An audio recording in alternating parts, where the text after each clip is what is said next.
Bismillahirrahmanirrahim. Assalamualaikum warahmatullahi wabarakatuh. Salam sejahtera untuk kita semua. Om Swastiastu, Namo Buddhaya, salam kebajikan, Sampurasun.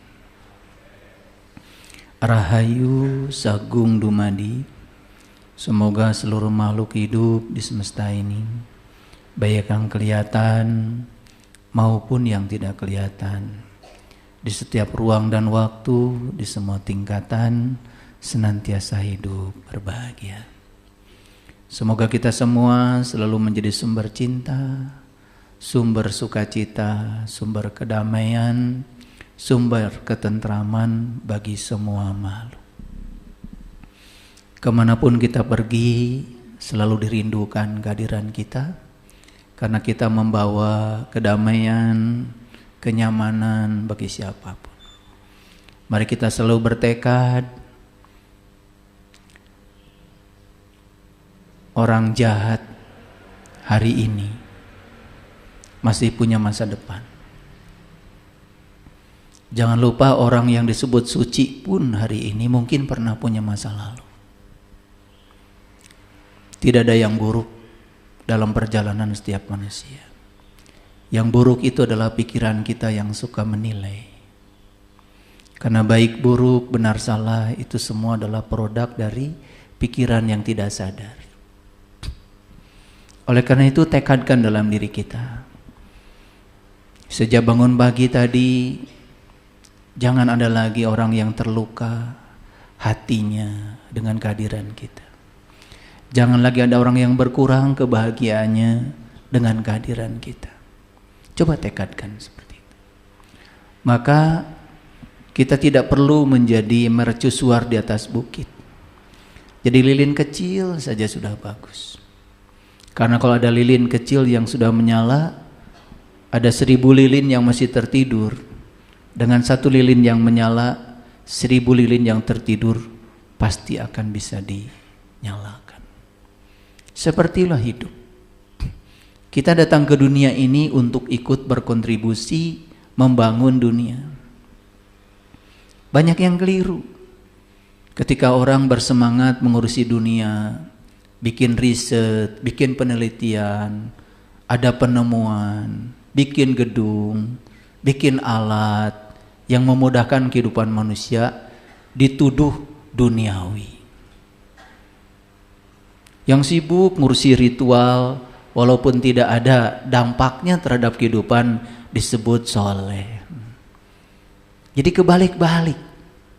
Padahal kita datang ke dunia ini memang oleh Allah diutus untuk ikut serta berkontribusi mempercantik dunia yang sudah cantik ini.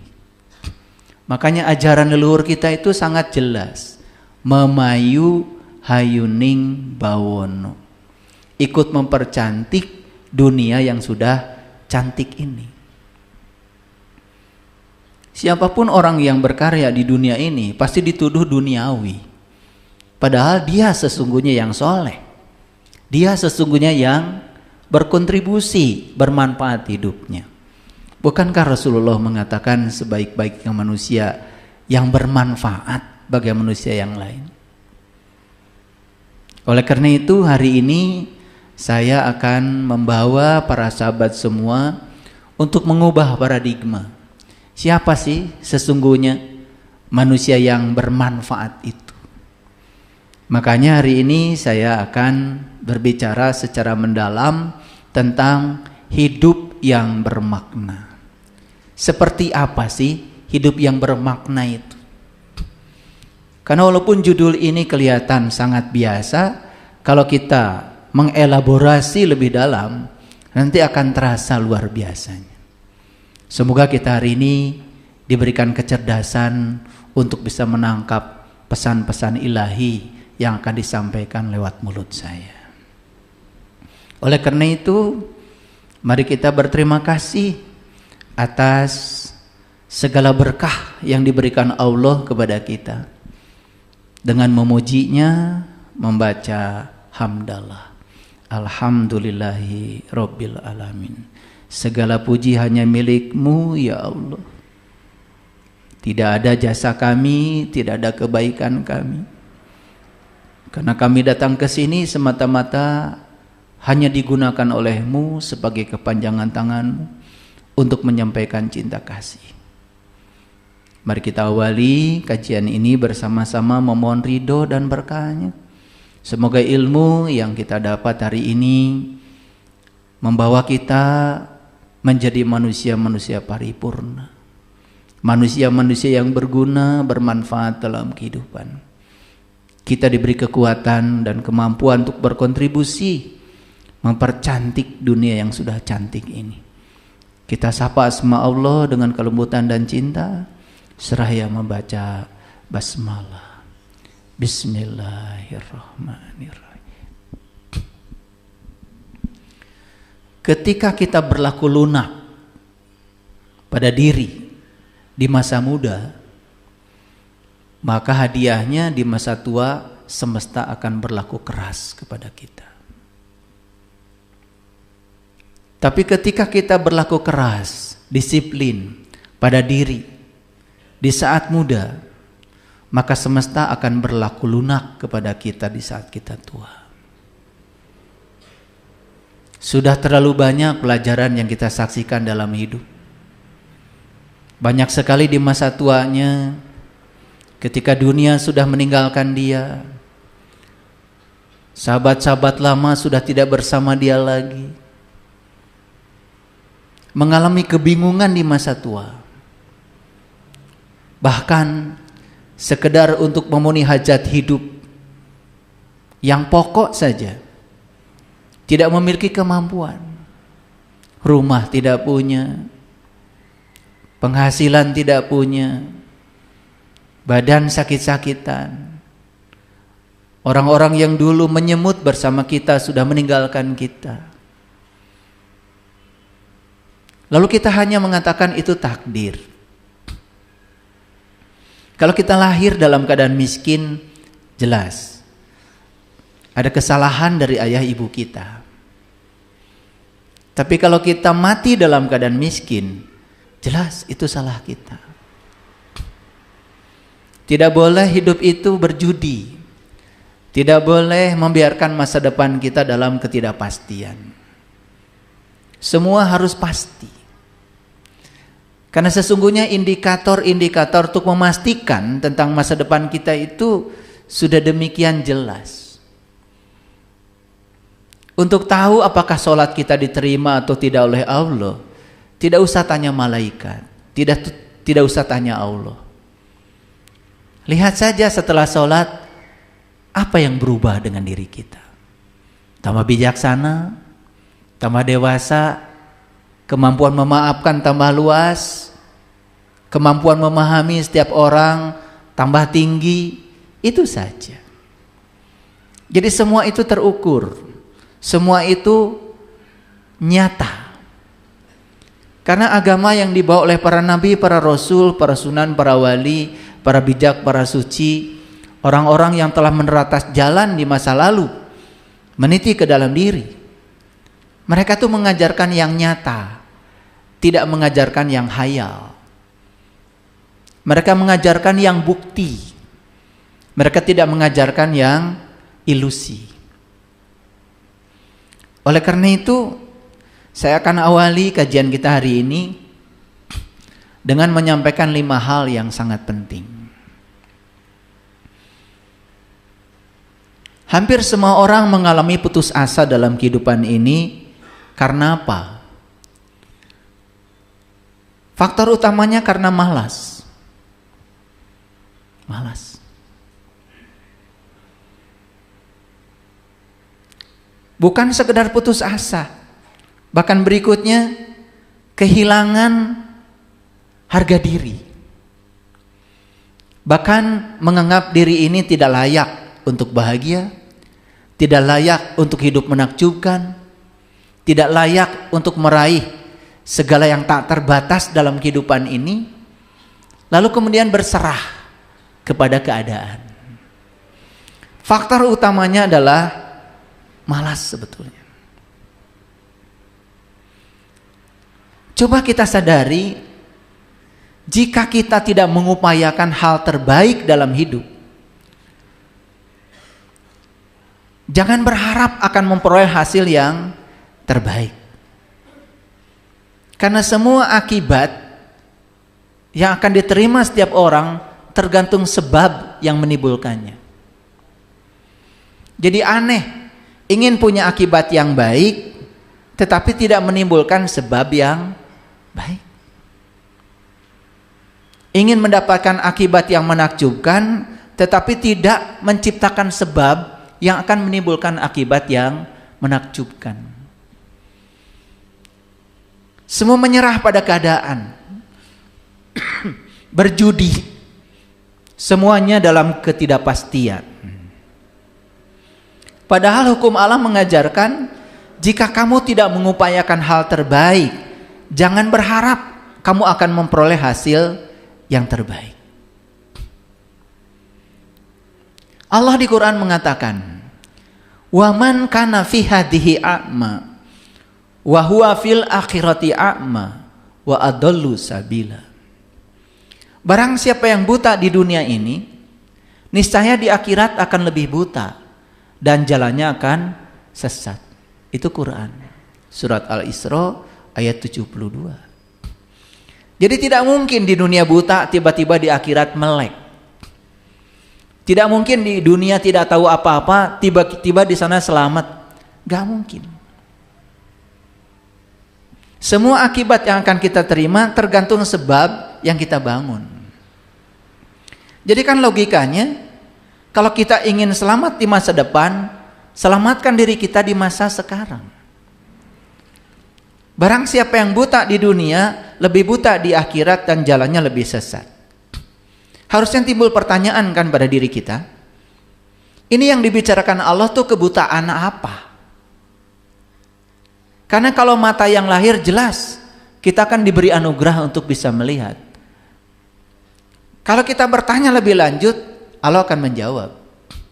Allah mengatakan dalam Al-Quran, ada sekelompok manusia yang berteriak kepada Allah, "Ya Allah, kenapa engkau himpunkan aku dalam keadaan buta? Padahal dulu aku adalah orang-orang yang melihat." Dijawab sama Allah di Quran, "Fa innaha la ta'mal absyar, walakin ta'mal qulubul lati fis syudur." Yang buta bukan mata lahirmu yang itu, tapi yang buta adalah mata kesadaranmu, mata jiwamu. Itu yang dibicarakan dalam Al-Quran. Jadi kalau kita bisa melihat dengan mata lahir, tentu saja kita bersyukur. Tetapi melihat dengan mata lahir, kita hanya melihat sekaligus juga tidak memandang. Karena apa? Kerap kali mata lahir ini malah justru menipu kita. Itu yang disebut dengan penyakit kulit. Kita hanya melihat sesuatu cuma kulitnya saja, gak tahu yang dibalik kulit itu isinya apa. Itulah bahayanya, sehingga timbul salah persepsi, salah proyeksi, salah interpretasi, dan itu yang akan membawa penderitaan dalam kurun waktu yang sangat panjang. Yang kedua, kalau kita tidak memulai berjalan hari ini, maka kita pun harus menanggung lelahnya berlari hari esok. Kalau kita tidak mau memulai berjalan hari ini, maka kita harus menanggung lelahnya berlari hari esok. Kita bisa berlari kencang hari esok karena kita memulai berjalan hari ini. Sementara kita tidak memulainya hari ini. Itu yang saya sebut tadi. Siapa yang lunak pada dirinya di masa muda, maka semesta akan bertindak keras pada dirinya di masa tua. Dan siapa yang bertindak tegas dan keras di masa muda, maka semesta akan bersikap lunak di masa tua. Ada yang namanya waktu emas. Maka Rasulullah mengatakan, Jaga masa mudamu sebelum datang masa tuamu. Pelihara masa sehatmu sebelum datang masa sakitmu. Pelihara waktu luangmu sebelum datang masa sempitmu. Kan itu sudah diingatkan oleh Allah lewat Rasulnya. Tapi kita mengabaikan semua itu. Hidup dalam ketidakpastian. Yang ketiga, lawan kita yang sebenarnya bukan orang lain. Karena lawan kita yang sebenarnya adalah rasa malas yang ada dalam diri.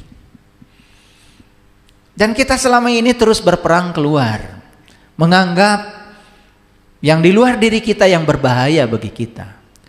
Menganggap ancaman itu dari pihak lain. Padahal ancaman terbesar dalam hidup adalah dari diri kita sendiri.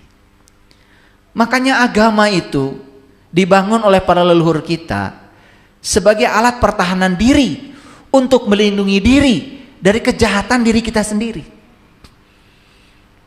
Karena tidak ada yang berbahaya di luar diri kita. Yang keempat, kebanyakan manusia mau melakukan sesuatu itu mikir dulu. Sehingga banyak mikirnya. Makanya orang yang banyak mikirnya tidak pernah memulai. Makanya orang yang berani tersesat selamanya tidak akan tersesat. Tapi yang takut tersesat selamanya akan tersesat. Mikir aja terus, tidak pernah memulai. Padahal pikiran itu apa? Pikiran itu kan senangnya cuma dua. Kalau tidak senang ke masa lalu, pikiran itu senangnya ke masa depan. Dan pikiran itu tidak senang saat ini. Makanya orang yang memulai sesuatu dengan banyak berpikir biasanya nggak jadi-jadi.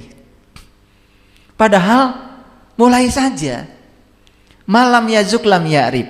Kalau kita memulai, kita mengalami, kita langsung dapat pelajaran dari pengalaman kita daripada mikir terus. Mau bisnis mikir aja terus. Akhirnya apa? Takut rugi. Takut gagal, nggak jadi-jadi. Padahal rugi dan gagal itu, bukankah itu adalah sesuatu yang akan mengantarkan seseorang kepada keberhasilan? Kita lupa bahwa sebetulnya kebaikan itu dilahirkan bisa jadi oleh keburukan. Kebenaran itu dilahirkan bisa jadi oleh kesalahan. Bahkan kita bisa menjadi orang sabar justru dilahirkan oleh hadirnya orang-orang yang tidak sabar. Dan kalau kita selalu melawan kontradiksi dalam hidup, tidak bisa menerima kontradiksi sebagai mitra kita, selamanya kita akan melawan kontradiksi. Lalu hidupnya menendang, mencengkram, menendang, mencengkram. Terhadap yang disukai, mencengkram habis-habisan. Terhadap yang tidak disukai, menendang jauh-jauh. Padahal Sayyidina Ali pernah mengatakan, ketika ada sesuatu yang datang dan itu aku inginkan, aku biasa saja. Ketika ada sesuatu yang datang dan itu bukan sesuatu yang aku inginkan, aku juga biasa saja. Karena di balik yang aku inginkan, di balik yang tidak aku inginkan, aku tidak punya pengetahuan apa-apa. Aku cuma yakin apapun yang terjadi dalam hidupku, itu di belakangnya ada sang kehadiran, sang keberadaan yang sedang mengajarkan pesan untukku. Makanya orang-orang bijak tidak pernah mencengkram pada yang diinginkan, tidak pernah menendang habis yang tidak diinginkan. Dia terima semua yang terjadi apa adanya, dan dia cuma satu meminta kepada Allah, ajarkan ya Allah, di balik semua ini ada pesan apa yang hendak kau sampaikan padaku. Coba kalau hidup seperti itu, pasti adem. Hidupnya tidak fluktuatif, datar. Itu yang disebut dengan ummatan wasato, umat pertengahan. Itu yang disebut dengan moderasi. Sebetulnya agama itu sudah moderat, tetapi cara beragama yang harus dimoderasi. Karena banyak yang keliru cara beragama, lalu beragama tidak sesuai dengan petunjuk agama.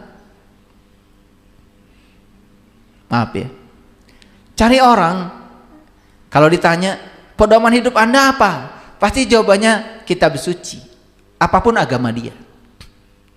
Tapi pertanyaan berikutnya, apa betul hidupnya sesuai dengan kitab suci?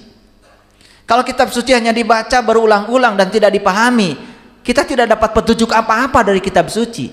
Boro-boro mengamalkan isinya, dan kita cuma bangga karena kita sudah membacanya. Pada membaca itu bukan keterampilan hidup. Keterampilan hidup itu ada 6. Yang pertama, mengingat. Membaca itu belum masuk keterampilan hidup. Mengingat sudah lumayan keterampilan hidup. Yang kedua, memahami, itu keterampilan hidup.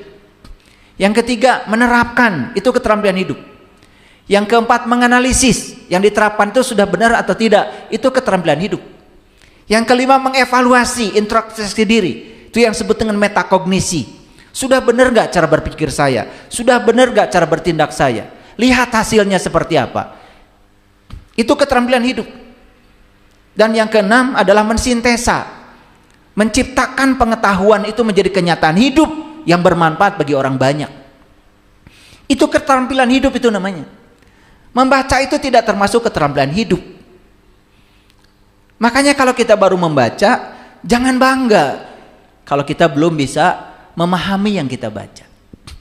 Makanya lucu ya, membaca kitab suci keras-keras, ingin didengar orang lain.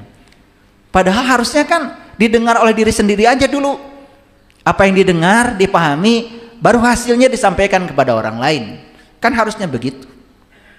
Sebaik-baiknya manusia adalah yang memahami Quran dan mengamalkannya, kan begitu. Man ta'alamal Quran wa 'allamahu, yang mengajarkannya. Bagaimana mengajarkan? Bukan mengajarkan cara bacanya, tapi mengajarkan dampaknya nyata dalam kehidupan. Yang kelima, pertanyaannya adalah, apakah kita harus mengalami kebangkrutan dulu untuk berbenah? Coba jawab pertanyaan saya. Apakah untuk berbenah itu harus mengalami kebangkrutan dulu begitu? Harus sakit dulu untuk hidup sehat? Harus habis dulu untuk belajar usaha yang benar? Masa harus begitu? Atau mau menunggu itu? Maka 5 dasar ini yang saya sampaikan di awal perjumpaan ini. Bagaimana cara kita mengatasi rasa malas? 1, sadar. Kalau kita tidak mengupayakan hal baik, jangan berharap akan memperoleh hasil yang terbaik dalam segala hal, termasuk dalam belajar agama, termasuk dalam belajar spiritual. 2, kalau kita tidak memulai berjalan hari ini, maka kita harus menanggung lelahnya berlari hari esok. Itu suatu kepastian, bukan kemungkinan. Yang ketiga, lawan kita yang sebenarnya bukan orang lain, tapi lawan kita yang sebenarnya adalah rasa malas yang ada dalam diri kita. Yang keempat, kebanyakan manusia banyak berpikir untuk melakukan sesuatu, lalu tidak pernah memulai. Padahal kalau memulai, pengalaman yang akan mengajarkan dia. Dan yang kelima, apakah kita harus menunggu kebangkrutan untuk berbenah diri? Kan kebanyakan manusia itu setelah jatuh ya di titik nadir baru mengalami yang namanya kebangkitan. Apa untuk kebangkitan itu harus bangkrut dulu begitu? Bisa dipahami ya 5 hal ini. Ini titik dasar dari kajian kita hari ini. Kenapa saya menyampaikan ini? Ini pesan Allah dalam Quran surat Az-Zariyat. Surat ke-51 ayat 55. Wa zakir fa inna zikra tanfaul mu'minin. Dan tetaplah memberi peringatan, karena sesungguhnya peringatan itu bermanfaat bagi orang yang beriman. Ingat ya, ada batasan di sini. Ternyata peringatan itu bermanfaat bagi orang yang beriman. Jadi artinya peringatan sebagus apapun bagi orang tidak beriman tidak bermanfaat. Nah pertanyaannya, Kenapa begitu banyak peringatan yang disampaikan oleh orang-orang bijak kok tidak bermanfaat bagi saya? Kan ada pertanyaan harusnya pada diri saya. Jangan-jangan semua peringatan itu tidak bermanfaat bagi saya karena saya ini jangan-jangan belum sungguh-sungguh sebagai orang yang beriman, baru ngaku-ngaku sebagai orang yang beriman. Karena yang ngaku beriman itu banyak, tapi yang iman sungguhan itu memang jumlahnya tidak banyak. Karena orang beriman itu ada cirinya, dan sudah saya sampaikan berulang kali di kajian-kajian saya. Tidak usah saya bahas di sini. Silakan lihat aja di kajian-kajian saya. Bahkan ada satu kajian di YouTube, saya cuman membuat judul, apakah saya orang beriman? Itu ada judul yang seperti itu. Silakan didengar itu. Saya menggunakan ayat-ayat kitab suci untuk menjustifikasi. Jangan sampai kita ini cuma mengalami kegeeran spiritual. Kok begitu banyak ya peringatan yang datang kepada saya, tetapi peringatan itu tidak bermanfaat bagi saya. Ini ayatnya jelas sekali. Wa zakir fa inna zikra tanfaul mu'minin. Tetaplah memberi peringatan, karena sesungguhnya peringatan itu sangat bermanfaat bagi orang yang beriman. Jadi kalau saya memberikan peringatan dan peringatan ini masuk ke sanubari kita, mengubah kehidupan kita, mengubah kesadaran kita, meningkatkan kualitas hidup kita, dan peringatan ini betul-betul menggetarkan jiwa kita, itu tanda bahwa sebetulnya kita sudah masuk dalam dimensi sebagai orang yang beriman. Apa sih orang beriman itu kalau menurut Rasul? Al iman tasdikun bil qalbi wa ikrarun bil lisan wal amalun bil arkan. Iman itu kebalikan dari kata kafir. Kalau kafir itu tertutup, berarti iman artinya terbuka. Orang yang beriman itu terbuka pemikirannya. Orang beriman itu tidak pernah menyatakan dirinya sebagai orang yang paling tahu. Karena begitu kita menyatakan sebagai orang yang paling tahu, kita tertutup dari semua pengetahuan baru. Hati-hati ya. Jadi kalau kita mengatakan saya yang paling tahu, kita sudah jatuh jadi orang bodoh. Karena begitu mengatakan saya yang paling tahu, maka kita mulai menjustifikasi orang lain yang dianggap oleh kita tidak tahu. Hati-hati. Makanya orang yang beriman itu salah satu cirinya pikirannya terbuka. Terbuka selalu terhadap semua pengetahuan baru. Bahkan tidak pernah melihat pengetahuan itu datangnya dari siapa. Tidak pernah melihat. Ya. Oleh karena itu saya ingin menegaskan kembali. Dalam Quran surat As-Saff, Sof, barisan. Makanya orang yang berada di barisan ini sering disebut sufi.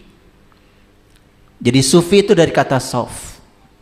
Jadi sufi itu orang yang berada di barisan terdepan di hadapan Tuhan. Tuhan menjadi the topmost priority. Itu sering disebut dengan sufi.